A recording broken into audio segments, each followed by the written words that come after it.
Halo, saya Hendra Tamaster Putra dari kelas PTIKF Angkatan 2020 Universitas Negeri Makassar. Sekarang saya akan mempresentasikan materi rangkuman saya yang diberikan oleh Bapak Mustari Lamada. Rangkuman topik 1, Pengenalan Teknologi Informasi oleh Hendra Tamaster Putra. Kita mulai dari definisi. Definisi menurut pendapat para ahli.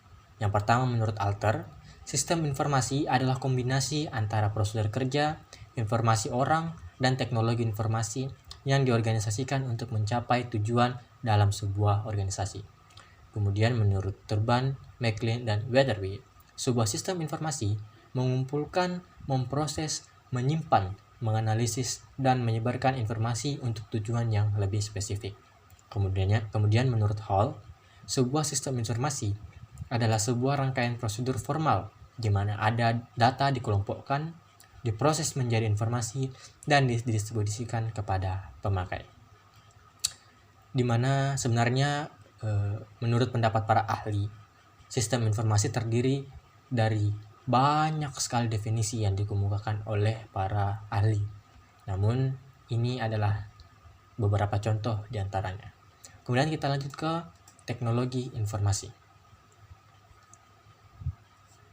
Populer pada abad ke-70 dengan nama IT, yang mana sebelumnya bernama EDP, di mana penggunaannya pada saat itu menggantikan sistem informasi manajemen, di mana IT lebih berorientasi kepada teknologinya langsung, misalnya subsistem dan sistem informasi itu sendiri. Kemudian bentuknya berupa teknologi apapun yang menghasilkan informasi, mau itu media cetak, ataupun semua media-media lainnya yang dapat mengumpulkan informasi. Contohnya teknologi komputer dan teknologi komunikasi. Kemudian kita masuk ke definisi TI. Definisi teknologi informasi dan komunikasi atau TIK sebagai bagian dari ilmu pengetahuan dan teknologi secara umum adalah semua teknologi yang berhubungan dengan pengambilan, pengumpulan, pengolahan, penyimpanan, penyebaran, penyajian informasi, dan mencakup perangkat keras, perangkat lunak, kandungan isi, dan infrastruktur komputer maupun tele atau komunikasi. Istilah TIC atau ICT, Information and Communication Technology, dalam bahasa Inggris disebut Infocom, muncul setelah berpadunya teknologi komputer, baik perangkat keras dan lunaknya, dan teknologi komunikasi sebagai sarana penyebaran informasi pada paruh kedua abad ke-20. Berkembang pesat hingga saat ini, dan pada tingkat global, TIC memengaruhi seluruh bidang kehidupan manusia. Kita lanjut ke peran TI secara garis besar. Jadi peran TI ini terdapat dua. Yang pertama secara garis besar dan nanti ada yang satunya. Di mana peranan teknologi saat ini begitu besar dan hampir mencakup seluruh kegiatan manusia, mulai dari ATM, transaksi melalui internet, hingga belanja dari rumah. Kita masuk ke peran TI yang pertama. Teknologi informasi menggantikan peran manusia. Dalam hal ini, teknologi informasi melakukan otomasi terhadap suatu tugas atau proses. Misalnya jika kita ingin melakukan pengambilan gambar lalu mencetaknya, maka itu dapat dilakukan secara langsung tanpa perlu menggunakan film lama. Kemudian kita masuk ke peran TI yang kedua, yaitu perannya dalam kecenderungan teknologi informasi terhadap sistem informasi.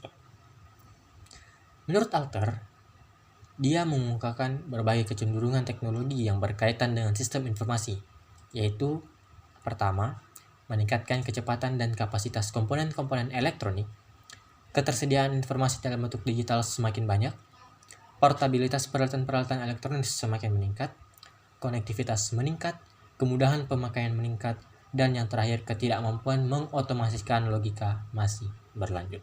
Kira-kira menurut Alter ini adalah 6 kecenderungan teknologi informasi yang terjadi pada sistem informasi kita saat ini. Kemudian kita masuk pada perkembangannya. Kita masuk pada perkembangannya pertama, yaitu tonggak awal. Dimana bila dilacak ke belakang, terdapat beberapa tonggak perkembangan teknologi yang secara nyata memberi sumbangan terhadap eksistensi TIC saat ini. Yang pertama yang kita ketahui ialah temuan telepon oleh Alexander Graham Bell pada tahun 1875, di mana itu ditindaklanjuti dan dengan penggelaran jaringan komunikasi di Amerika dan transatlantik, membuat menjadi infrastruktur masif pertama untuk komunikasi global. Ya, ini adalah peta-petanya.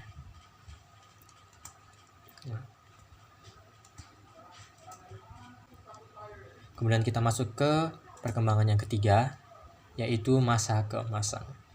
TIC mendapatkan momen kemasnya pada saat era Perang Dingin. Ya, di mana persaingan TIC pada saat itu antara Amerika dan Uni Soviet justru memacu perkembangan teknologi yang sangat pesat dengan upaya miniaturisasi rangkaian elektronik untuk pengendali pesawat, ruang angkasa, maupun mesin-mesin perang. Dan berikut adalah contoh mesin-mesin perang, ada pesawat, ada tank, ada kapal, dan sebagainya macamnya. Kemudian, di lain pihak, perangkat telekomunikasi berkembang pesat saat ini. Diimplementasikannya teknologi digital menggantikan teknologi analog. Digitalisasi perangkat telekomunikasi kemudian berkonvergensi dengan perangkat komputer yang dari awal merupakan perangkat yang mengadopsi teknologi digital. Produk hasil konvergensi inilah yang saat ini muncul dalam bentuk telepon seluler pada abad ke-21. Kemudian ini menjadi ciri khas bagi abad ke-21, di mana menyadari pentingnya TIK sebagai bidang yang berperan besar dalam pembangunan nasional. Kementerian Negara Riset dan Teknologi memberikan arahan sektor yang diprioritaskan untuk dikembangkan melalui riset, yaitu antara lain infrastruktur informasi. Demikian persentase saya, lebih dan kurangnya mohon dimaafkan. Saya Hendratno, selamat malam dan terima kasih.